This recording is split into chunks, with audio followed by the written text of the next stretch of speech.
Matt, I know rat poison and all that stuff, but 7 touchdowns today. You've got 14 touchdowns. I don't think any turnovers thus far this season. Is this the best ball you think you played in your career? And how do you get better from here?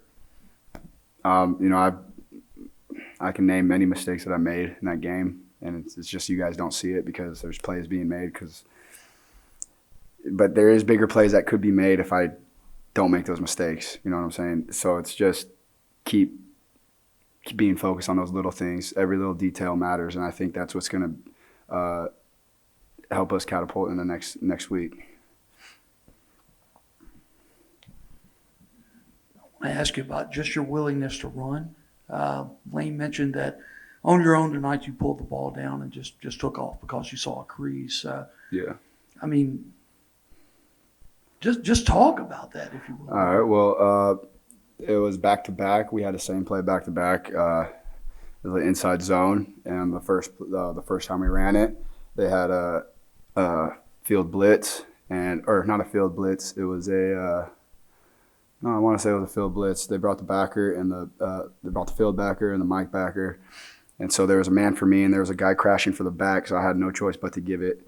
And then we ran it real quick again, and then they went into I want to say just some type of cover 3, and that safety was in the box, but he was tight in there, and he wasn't even looking at me, and that guy's responsible for me, and I know that because of the film that I've been watching. So I see him, and his eyes aren't watching for me. There's nobody for me, so I pulled it.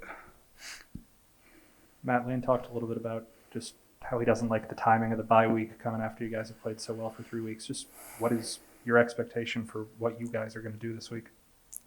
Really just to have the same intensity that we had last week in practice. I think this was the best week of practice that we've ever had since we've been together for this group, and just building off of that. And now we have a standard. Now we know what it looks like. We know what it looks like to have a good week of practice. So now that's that standard right there, and we know what we're capable of, and we know that it has to go up from here. There's no other choice.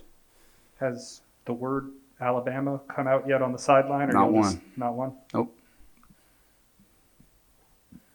From your perspective, what have you seen in Mingo's game these past 2 weeks and the career night he had tonight? What are you seeing, maybe him taking that next step? Just the past year, just confidence, and not only in Mingo, just everybody from Braylon. And it was just them knowing that the type of shoes that had to be filled. Our main receiver leaves, and it's like, okay, next man up. Who wants to take that number 1 spot? And they don't have an issue with everyone going for 100 yards. You know what I mean? So as long as they're all doing the details right and they're focused in on their job each play, and even the twos when they get in and they get a shot. They're ready when their number's called. So, it's really having the twos ready, because I know the ones are going to be ready. We just need to work for that depth on the twos, and when their number's called, they got to be able to execute. Lane brought up, last week you guys were up big, and there was, I guess, a miscommunication with a receiver or something, and you were kind of vocal with Lane and with the receiver about kind of the miscommunication. Lane said that was really cool, that he liked you kind of taking charge like that. Have you noticed yourself kind of being more assertive in those sorts of situations? Most definitely, just because one, they allowed me to do that because they know the work I put in. Speaking from the coach's perspective, and honestly, last week I just felt like Coach Kiffin and just got carried away with changing the play mid to get a big shot, and I thought he had changed the play when we had just called the play, and then they're running goes, and I'm expecting slants, and then I'm sitting there with the ball, and I'm like, what are they doing? And then I get sacked, and that's I just what are we doing? How'd you kill time during the delay? Brought everyone together. Everyone was focused on watching the Alabama game. Turned the TVs off, and I was mad. Coach Love was mad. It was hectic just because we're not focused. We weren't focused. It felt like it was going to be a tough game, just because it's hard for a full unit of 80 people to be focused for this amount of time, and them not knowing when we're going to play, at what time we're going to play. So, I brought everyone together. Well, I didn't bring everyone together. I went to the defensive side, brought them together. Then I went to the offensive side, brought them together.